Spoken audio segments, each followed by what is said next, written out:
Salut! Aujourd'hui, petite réparation d'une fuite suite à la pose de la galerie. Donc en matos, il te le faut une éponge, de l'eau, du scotch, des vieux journaux, une bombe d'étanchéité. Il faut aussi du papier de verre. Je vais là-haut, je t'explique tout. A tout de suite. Oh, c'est bien propre. Alors, le problème, il est entre le caoutchouc et la tôle. Juste là et là. Ça s'infiltre un petit peu plus loin, mais l'eau s'infiltre par là. Donc, de l'eau, une éponge, de l'huile de coude. Allez go, c'est parti.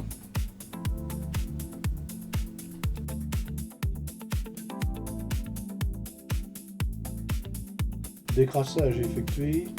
Bon, tu vois, ça fait pas de mal. Une petite gamelle d'eau pour éviter de monter et de descendre. Bon, c'est nettement mieux. Ça va me permettre de pouvoir passer à l'étape suivante. Alors, scotch, camouflage, ponçage. Allez, c'est parti.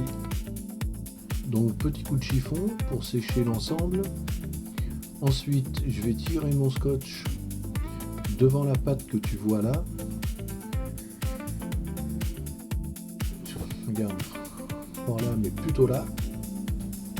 Je vais prendre en repère, voilà, le devant, là, ici, tu vois. Et puis, je vais sécher aussi du côté extérieur, toute la flotte qui est restée dans la petite rainure. Comme ça, je vais pouvoir camoufler le tout.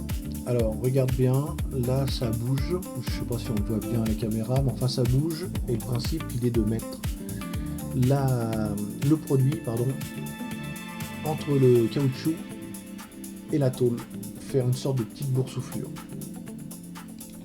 Puisque je suis en haut, je voulais vous dire que la galerie en aluminium, c'est super bien au niveau du poids.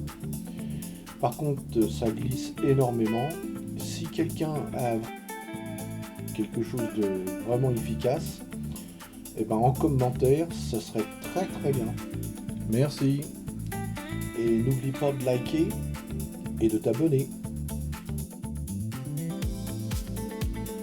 Il faut que je te dise qu'avant, j'avais mis du silicone là, tout le long, en me disant que ça allait certainement être utile. Ah ben oui, ça a été utile. Pas longtemps, ça n'a pas tenu dans le temps. Un coup de soleil, un coup de pluie, et voilà. Refuite. Donc à proscrire. Tu vois, regarde. J'arrive à l'enlever tout simplement en frottant avec mon doigt. Donc ça peut pas aller. Alors là, ça va être un petit peu plus sérieux. Grâce à la fameuse bombe magique d'étanchéité.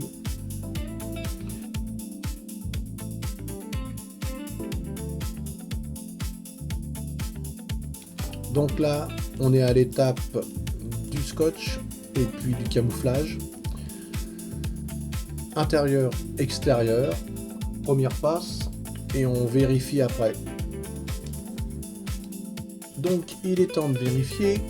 Je monte à l'échelle, j'évite de tomber. Bah c'est pas mal. Voilà, c'est propre.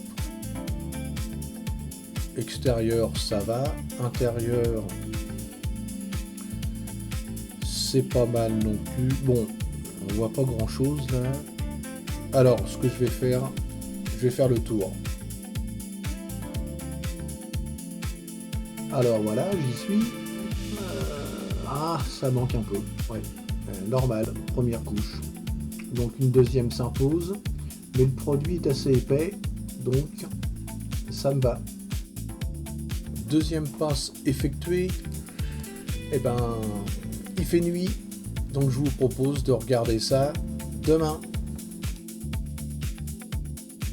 C'est le matin, allez, je remonte à l'échelle, comme d'hab, j'aime ça. Hein. Alors, ouais, c'est pas mal.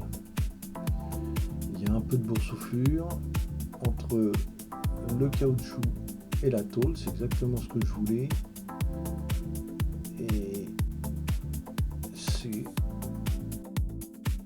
uniformément pareil, impeccable. Donc je vais redescendre et puis on va aller voir ce que ça donne sur le toit de l'autre côté. Allez, go. Bon, me voilà de l'autre côté. Ouais, c'est pas très esthétique, c'est clair.